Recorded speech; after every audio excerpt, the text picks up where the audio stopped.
Nesse sábado, a 22ª rodada do Campeonato Brasileiro começa já com belos clássicos, né? Temos Vasco e Fluminense, jogo que vai acontecer no Newton Santos. O Fluminense pressionado depois de ter sido eliminado na Copa do Brasil. Isso vai custar muito financeiramente para o clube. O Vasco se classificou. O Cruzeiro pega o Galo. O Galo também se classificou para as quartas da Copa do Brasil. O Corinthians, que se classificou contra o Grêmio, pega o Bragantino, que foi eliminado contra o Atlético Paranaense. E o Grêmio, que foi eliminado pelo Corinthians, enfrenta o Cuiabá. Além disso, nós temos a final do futebol feminino nas Olimpíadas. A seleção brasileira, que despachou a atual campeã do mundo, a Espanha, enfrenta a seleção feminina dos Estados Unidos. A gente olha para os Estados Unidos como um bicho de 7 cabeças, mas atualmente os Estados Unidos não é mais aquela seleção extremamente temida.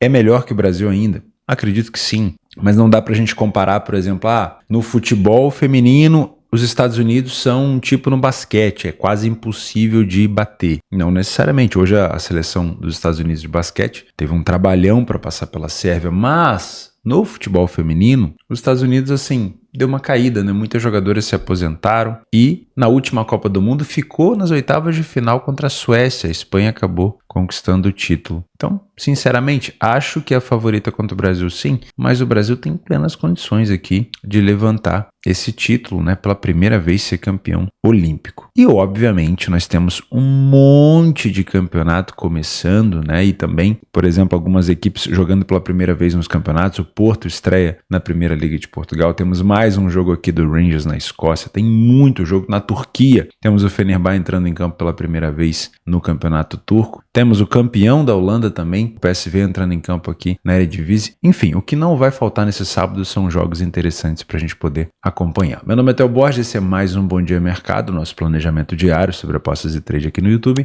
E eu espero conseguir te ajudar a fazer o melhor planejamento possível para esse sábado, dia 10 de agosto.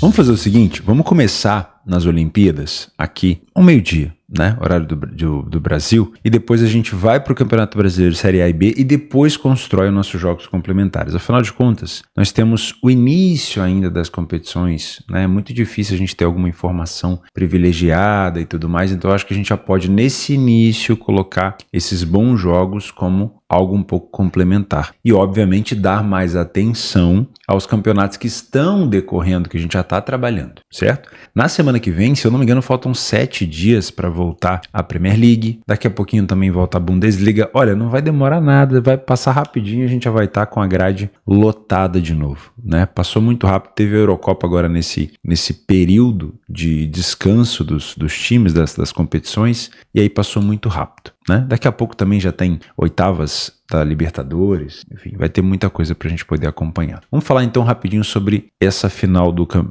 das Olimpíadas no futebol feminino, onde o Brasil, como eu falei no início, na minha humilde opinião, tem plenas condições de vencer a seleção dos Estados Unidos. Vai ser fácil? Não vai ser fácil. O último confronto entre elas, os Estados Unidos venceu por 1-0, gol no finalzinho do primeiro tempo. E se a gente pegar aqui nos últimos confrontos gerais, né, o Brasil não conseguiu vencer os Estados Unidos. Aliás, eu nem sei se tem uma vitória do Brasil, deve ter, né? Mas nos últimos anos, tô puxando aqui desde 2015, nenhuma mísera vitória do Brasil. 4-3, 3-1, 4-1, 1-0, 2-0, 2-1, 1-0. Sempre os Estados Unidos levando a melhor para cima do Brasil. Mas a fase de ouro dos Estados Unidos, não estou dizendo que os Estados Unidos é fraco, tá? Porém, aquela fase onde só existia os Estados Unidos no futebol feminino, passou. Não é mais tipo no basquete, onde você olha e pensa, opa, as americanas devem levar. É mais difícil, né? Por quê? Agora o futebol espanhol melhorou muito, né? Teve a Suécia também, que eliminou os Estados Unidos, que também melhorou bastante. O Japão, propriamente dito, também melhorou bastante. A Alemanha melhorou muito. E o Brasil demorou a acordar nessas Olimpíadas, né?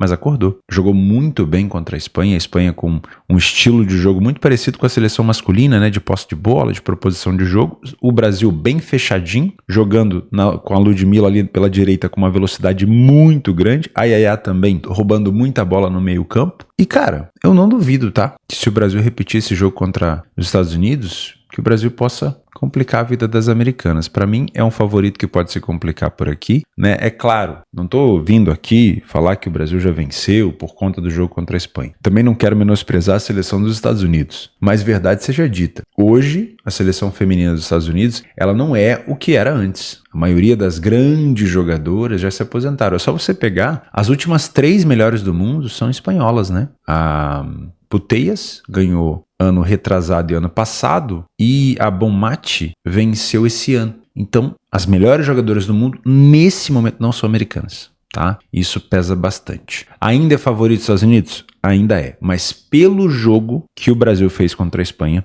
o Brasil se coloca como postulante, sim, e para mim, os Estados Unidos pode acabar se complicando. Tá bom? Acho que é um bom jogo para se acompanhar ao meio-dia. Se vai ter liquidez ou não para trabalhar alguma coisa, não sabemos, tá? Fato é, final se ganha, né? Então, muito provavelmente a gente vai ter aqui um jogo um pouco mais truncado, talvez até tendendo num 0-0, mas o primeiro gol do jogo, dependendo da situação, ele tem potencial para fazer esse jogo abrir. O problema é, o Brasil, que nunca ganhou essa medalha, se ele tiver na frente, eu acho que ele vai se comportar mais ou menos parecido com o que foi contra a Espanha. Recuou demais. Poderia ter dado errado? Poderia. Time que recua com vantagem geralmente se complica, tem problemas, né? Mas o Brasil teve competência defensiva e depois aproveitou muito bem os contra-ataques. E contou com os erros também da defesa da Espanha, né? O último gol foi um erro de saída de bola, o primeiro gol foi um erro na saída da goleira, né? Uma finalização ali nas costas da zagueira. Então, assim, isso também teve um pouco de sorte, né? Mas o Brasil forçou isso. Marcou pressão, forçou a saída errada da Espanha, não é algo por acaso, não é a Espanha errou sem querer, não, o Brasil forçou a Espanha ao erro. O problema é, nem todo dia tem pão quente, tem pão quentinho na padaria, né? Às vezes tem, às vezes não, às vezes você chega na hora errada, né? Então, tomar cuidado com a seleção brasileira, mas eu acredito que ela pode fazer sim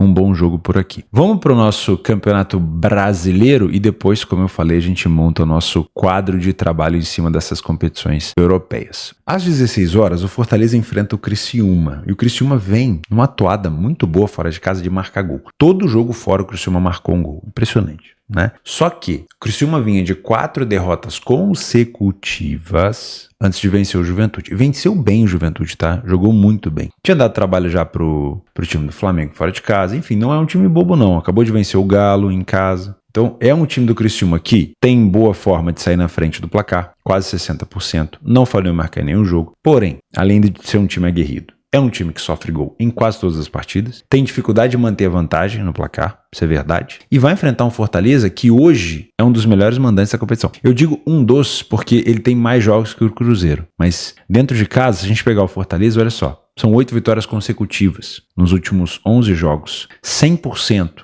dos jogos ele saiu na frente do placar. Não falhou em marcar em nenhum jogo. Mais de 40% dos jogos deixou de sofrer gol. Excelente ataque, boa defesa, bom primeiro tempo. Só peca no segundo tempo, mas é um bom primeiro tempo. Então, com essa cotação de 1,70, dá para ficar de olho sim numa provável vitória do Fortaleza. Mas eu não descarto um jogo para a gente pensar em pelo menos 2 gols. E não descarto também o ambas marcam, tá? Porque o Criciúma, ele é danado. O Criciúma é danado fora de casa.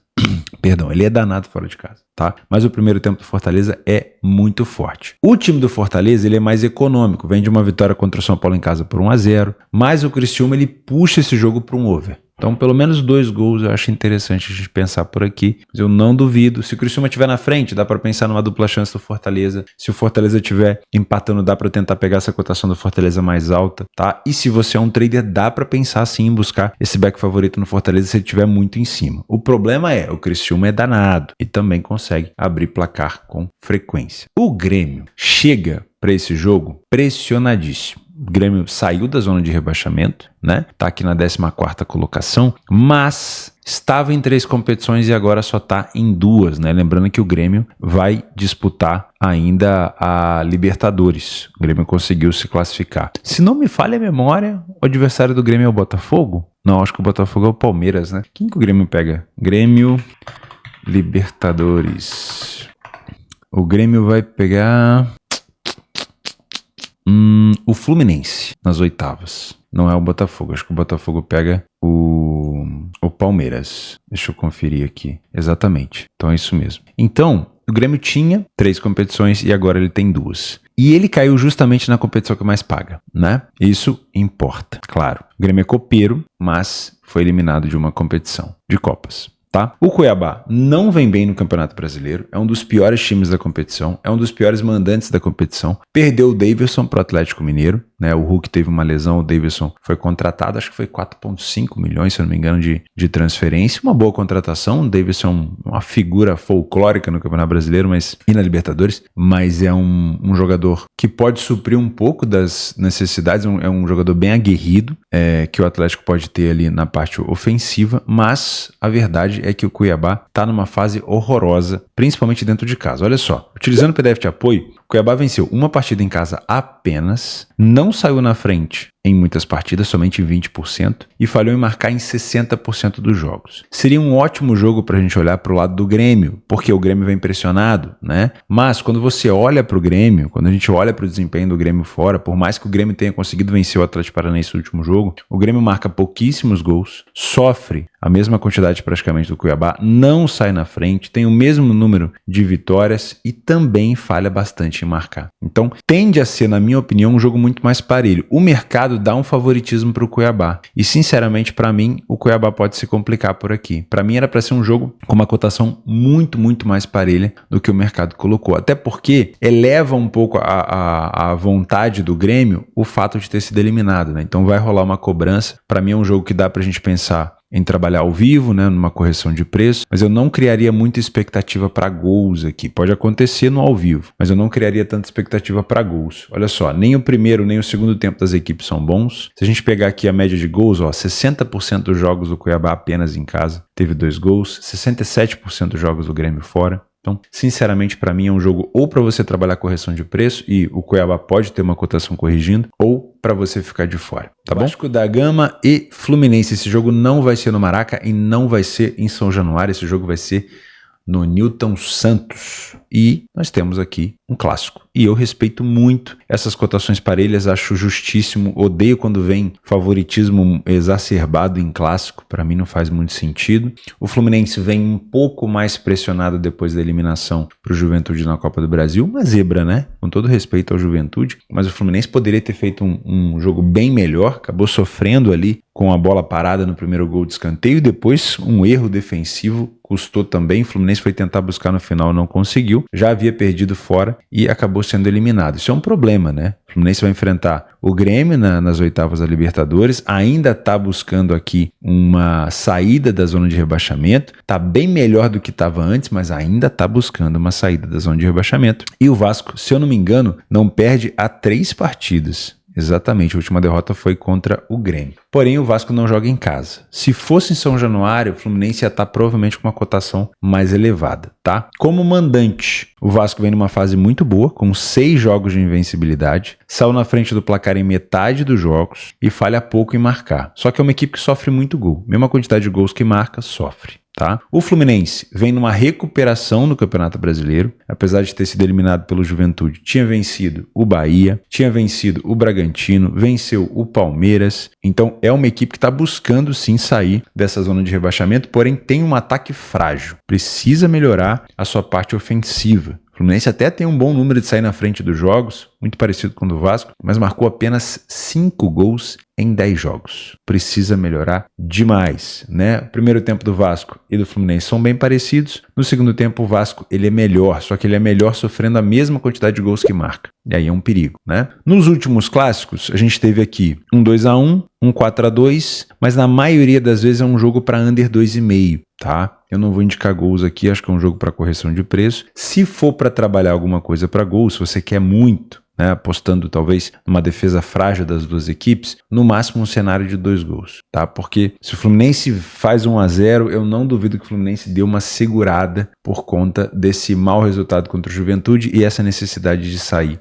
da zona do rebaixamento, tá? Corinthians e Bragantino. Corinthians vem muito bem em casa. Não vou dizer assim que tá de vento em popa, mas o Corinthians pelo menos não vem perdendo, né? E é importante nessa tentativa do Corinthians também de sair da zona de rebaixamento. Acabou de classificar na Copa do Brasil, excelente para o Corinthians. Tava, né? Numa fase extracampo terrível em relação à cobrança, né, diretoria e tudo mais, trouxe o Hugo, o Neneca, pro gol e foi, na minha opinião, um acerto muito grande. Teve aqui no Rio, no Flamengo, na minha opinião, foi um pouco queimado pela torcida, né? A torcida do Flamengo é meio desesperada, para quem sabe, né? Para quem convive de perto com torcedores do Flamengo sabe disso. 1 ou 2 jogos ali, algumas besteiras, fez uma besteira na Copa do Brasil, lá contra o São Paulo, já começaram a queimar o garoto, mas é um grande goleiro, na minha opinião, uma estatura muito boa, né? Uma envergadura muito boa, lá ele, e, na minha opinião, é um goleiro que tende a ter uma história bacana no Corinthians, tá? Depois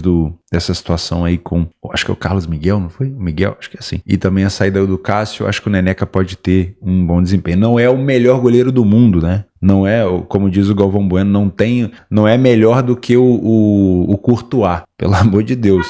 Mas é um goleiro que tem capacidade sim de fazer história no Corinthians. Tá só começando, né? Disputa de pênalti, geralmente o goleiro ele é o ator principal, mas também durante o jogo, se vacilar, a torcida cai em cima. Mas enfim, Corinthians, pelo menos em casa, não tem perdido e é importante pontuar, principalmente vencer. O problema é, quando pega o Bragantino no Campeonato Brasileiro, nos últimos 4 jogos que enfrentou na Arena, só venceu 1, perdeu 3, não é nem empata, perdeu 3, quer ver, ó? Últimos jogos, olha lá, ó. Isso também, ó, Bragantino e Corinthians no dia 2/7. Vitória do Bragantino. Aí a vitória do Corinthians é essa daqui, ó, em 2022, 1-0. Aí volta, ó, aqui tirando o Paulista, tá? Aí volta aqui embaixo, ó, Série A, 2021, Corinthians e Bragantino, 2-1. Então mais uma vitória do Bragantino. E aí se a gente expande isso também para os jogos na casa do Bragantino, aí a vitória do Bragantino nos últimos 1, 2, 3, 4 jogos consecutivos, tá? Então é uma situação bem diferente. O Corinthians estar bem, ou não vir perdendo dentro de casa, para um cenário onde ele está enfrentando um time que costuma complicá-lo dentro da sua casa. Ainda mais o Bragantino tendo sido eliminado na Copa do Brasil pelo Atlético Paranaense, né? Isso vai aumentar ainda mais a cobrança. O Bragantino ele está nas oitavas da Sul-Americana, ele passou pelo Barcelona de Guayaquil, mas a Copa do Brasil é muito importante. Por quê? Porque envolve a parte financeira e o Bragantino é um clube empresa. Então, o fato de ter sido eliminado vai gerar cobrança. Tá? E o cenário do jogo do Bragantino com o Atlético Paranaense foi mais ou menos o que a gente imaginou, né? Bragantino vindo para cima com fome, com vontade de devolver o problema para o Atlético Paranaense, mas podendo sofrer no contra-ataque, foi o que aconteceu. No Campeonato Brasileiro, apesar de complicar a vida do Corinthians nos últimos anos, nessa situação agora, o Bragantino fora de casa é péssimo. Venceu apenas uma partida, conseguiu empatar o último jogo fora de casa agora contra a equipe do Vasco. No finalzinho, tudo encaminhava para uma derrota, acabou fazendo um gol de cabeça. Não é uma equipe que sai tanto na frente do placar, mas acaba saindo até um pouquinho mais do que o Corinthians. Falha pouco em marcar, mas é uma equipe que sofre muito gol, né? Eu gosto demais do treinador do Bragantino, mas essa realmente não é uma boa fase da equipe fora de casa. São equipes que precisam de praticamente as mesmas finalizações no alvo para poder marcar um gol. O primeiro tempo do Corinthians e do Bragantino praticamente empatado. No segundo tempo, o Corinthians é levemente superior em relação a vitórias, tá? O Bragantino é muito forte na bola aérea, gol de cabeça, marcou contra o Vasco, vale a pena ficar de olho nisso. O Bragantino puxa esse jogo para um jogo over, pelo menos para 2 gols. O Corinthians já puxa para um jogo mais under, tá? Eu, olhando para a cotação do Corinthians a 2, acho essa cotação baixa, tá? Para se apostar seco. Por quê? O Corinthians não vem perdendo em casa, mas ele também não vem vencendo com frequência. E ele enfrenta um adversário que tá com uma cobrança maior, né? Por conta da eliminação, e que costuma o vencer na maioria dos confrontos quando vai até lá. Então o Corinthians vai ter que quebrar um pouco desse tabu de 4 jogos sem perdendo direto para o Bragantino, e também vai ter que dar uma segurada na parte emocional, porque o Corinthians agora elevou muito, né, a confiança por conta dessa classificação. Isso também deixa o time às vezes um pouco leve, mas tem que tomar um pouco de cuidado, né? O Brasileirão tá aí e o time ainda tá na zona de rebaixamento. Dá tranquilidade para o time trabalhar, mas vai ter do outro lado uma equipe que vai estar mais pressionada, tá? Então, para mim, o Corinthians é um favorito que pode se complicar, e eu acho que a gente pode ter aqui um cenário de pelo menos 2 gols, tá?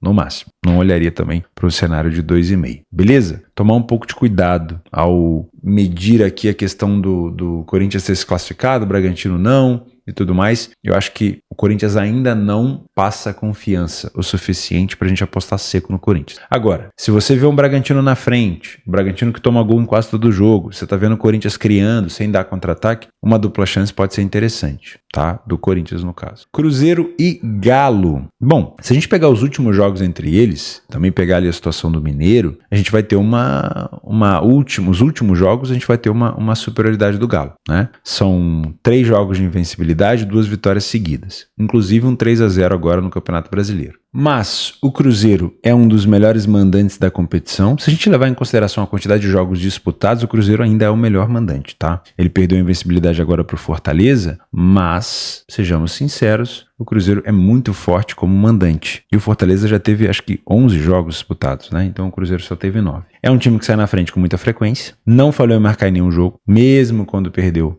pro Fortaleza. O jogo contra o Fortaleza acho que nem foi no Mineirão. Ficou sem sofrer gol em vários jogos. Né, tem uma média defensiva muito boa, tem um dos melhores ataques da competição, não é o melhor, mas é um dos melhores ataques em casa. O Atlético não vence há 3 partidas fora de casa, né, nos últimos jogos o Galo perdeu para o Criciúma, empatou com a equipe do Juventude, poderia ter vencido, foi um amasso e perdeu para o Botafogo. É uma equipe que tem uma quantidade de gols marcados fora alta, falha pouco em marcar, mas sofreu gol com bastante frequência. Tá? Cruzeiro e Galo precisam de poucas finalizações no alvo para poder marcar um gol. O primeiro tempo do Cruzeiro é superior, o segundo tempo do Cruzeiro é superior, né? Nesses quesitos o Cruzeiro vai muito bem. Os dois times têm um índice de gols bem alto, 100% dos jogos do Cruzeiro como mandante, pelo menos 2 gols, e quase 90% dos jogos do Galo com pelo menos 2 gols. Então dá pra gente pensar num cenário aqui de pelo menos 2 gols. Nos últimos jogos, o ambas marcam, ele veio com frequência, né? 3-1, 2-2, mas ali pra trás nem tanto. Então dependendo da cotação,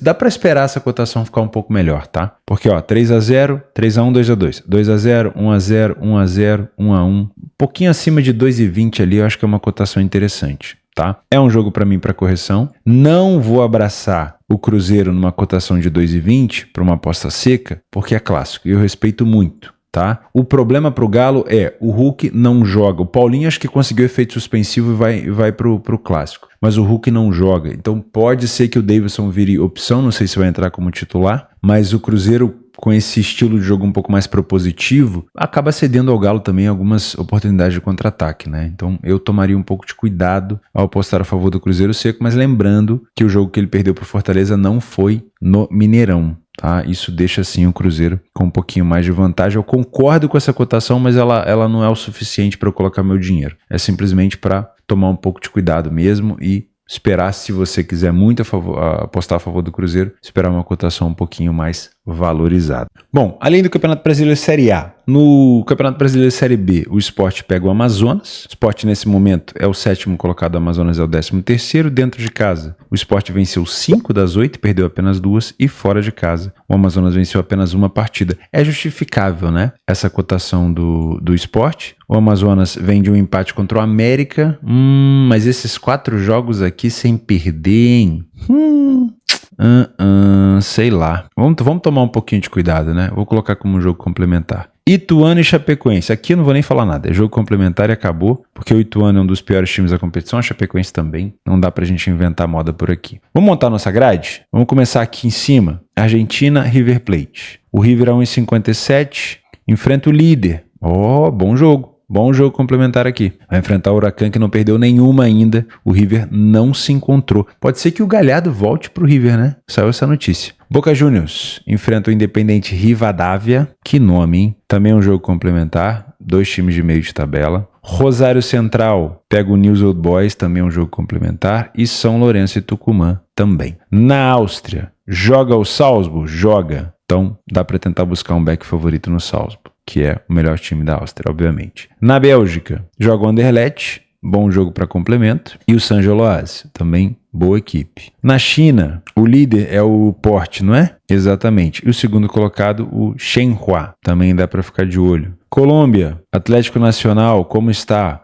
Vou deixar a Colômbia de lá, tem muito jogo hoje pra gente ficar de olho na Colômbia, tá? Na segunda divisão da Alemanha, o Colônia, que perdeu para o Hamburgo na estreia, pega o Elversberg. Bom jogo aqui para ficar de olho em gols. Nuremberg Schalke. Nuremberg, se não me falha a memória, Perdeu para o Karlsruhe e o Schalke venceu por 5-1 o Braunschweig, jogo bom para gols também. Fortuna Düsseldorf e Karlsruhe, bom jogo para gols. Hamburgo e Hertha também, confronto de primeira divisão na segunda, né? Bom jogo para gols também. Tá? Inclusive para recuperação de resultado. Copa Itália, joga o Napoli, dá para ficar de olho aqui a favor do favorito. Primeiro jogo do Napoli oficial, né? Teoricamente na competição. Quem mais? Japão, não. Holanda, estreia o PSV, campeão, provável vitória do favorito. O Feyenoord também estreia por aqui, provável vitória do favorito. Dá pra gente ficar de olho aqui, pelo menos no primeiro tempo nesses jogos. Na Noruega, o Bodø Glimt entra em campo contra o Viking. Como é que foi o Bodø Glimt na Champions? O Bodø Glimt tem um jogo da volta, ó, contra o Jagiellonia da Polônia. Cuidado, tá? Cuidado com isso. Esse jogo contra o Viking é no meio termo entre o jogo de ida e o jogo da volta. Atenção, ok? Portugal, joga o Porto contra o Gil Vicente. Portão 18 no Dragão. Bom jogo para ficar de olho aqui a favor do favorito. Na Escócia, vamos pegar o Rangers contra o Motherwell. Acho que é um jogo interessante. Que horas? 11 horas. Nossa, já vai ter bastante jogo pra gente acompanhar nesse sábado. Eslováquia eu vou deixar de fora. Suécia... Como é que tá o campeonato da Suécia? O Malmo tá na liderança, joga contra o Halmstad. Dá pra também ficar de olho nesse jogo. Young Boys, vamos acompanhar. O Young Boys não começou bem, tá? O Young Boys tá aqui embaixo, ó.